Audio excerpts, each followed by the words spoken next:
Hello guys, so today, as promised, is my second vlog for the Pocket Beauty blogspot.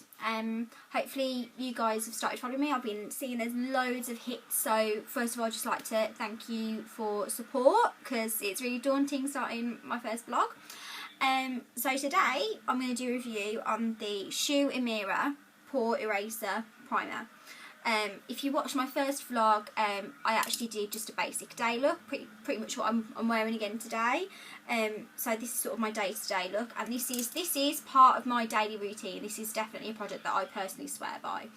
So the Shu Uemura POREraser retails at £29. So even though that might seem like quite a lot, you are getting 41ml of this. In this really cute can. The packaging, this is actually a limited edition can. So the normal packaging is just plain white, which is actually really cute, and it sort of gives it quite a luxurious sort of higher end makeup appeal, which I guess you kind of want that when you're paying virtually £30 for a piece of makeup. There's a lot of selling points with this.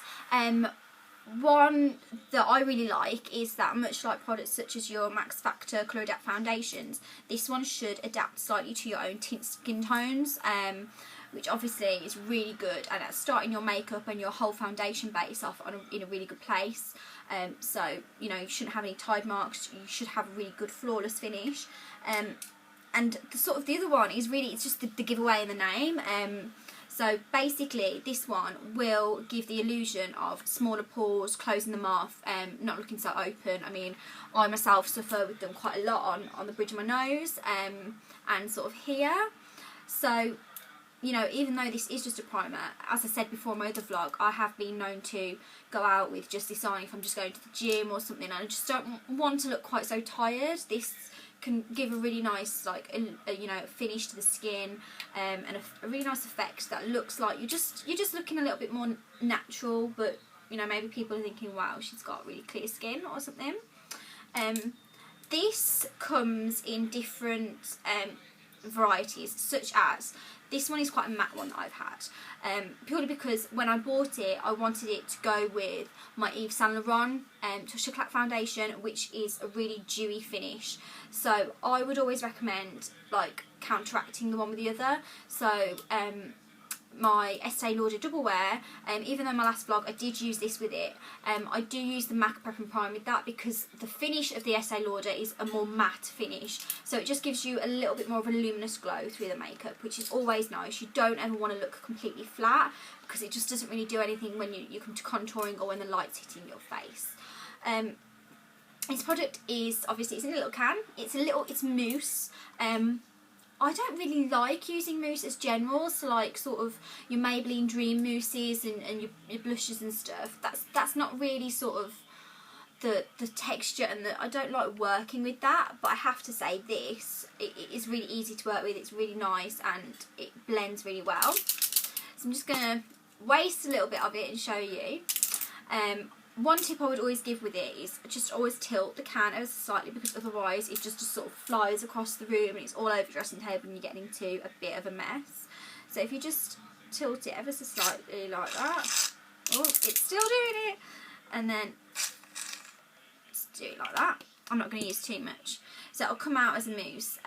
Generally speaking, for using it on the face, I would say you wouldn't need much more than that, unless you're going out, or perhaps you've got a really long day and you do want your makeup just to last that little bit longer. Places to put it. I use it all over my face, but you don't need to use it all over your face all of the while. I'd start on your cheeks, work it outwards, blending it out just across. Always around the mouth as well. Area, even if you've not necessarily got oily skin, that will always tend to go oily throughout the day, is the bridge of your nose. So I would pay extra attention there.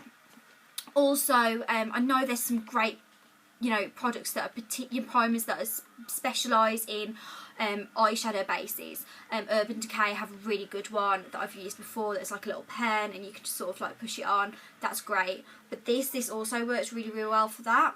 And the last place I would put it is the neck as well.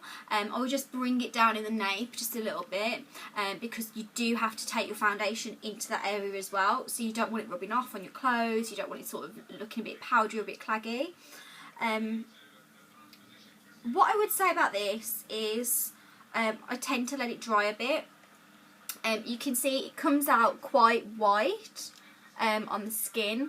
That does, you know, in the morning when I put it on or whatever, I go and make a cup of tea and sort of 5 minutes, it doesn't feel so damp on the skin and it makes it a lot easier and a lot nicer to put my foundation onto as well.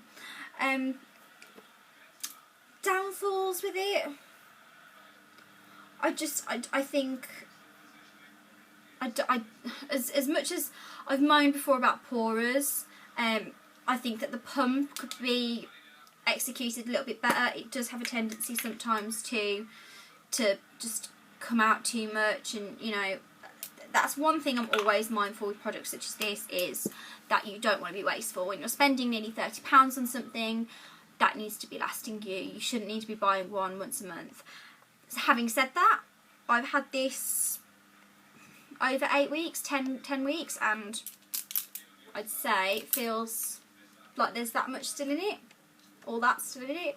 So it does go a long way. But I don't wear makeup every single day though. So I mean, if you're a girl that likes to wear makeup every single day, it probably is obviously going to use at a quicker rate. I would give this, out of 10, I'd probably give this an 8 out of 10. In comparison to other primers, I do like the finish. I like the fact that it does, you know, match to your own skin tone. The price is probably a little steep, but you know that if you're going to scrimp anywhere in your makeup bag, I wouldn't scrimp on products that are going right across the face. Primers, foundations, even your finishing powders, they really need to be of good quality because it's covering such a large space. You don't need that to be cheap. You need that to be good quality. You need it to look good, and you need it to last through the day. I use cheap mascaras, I use cheap eyebrow pencils and some cheap lipsticks and even eyeshadows and stuff. But this stuff, this is where you need to spend your money. Yeah, I'd give it an 8 out of 10. Biggest pro is that it does make your pores look smaller. I will...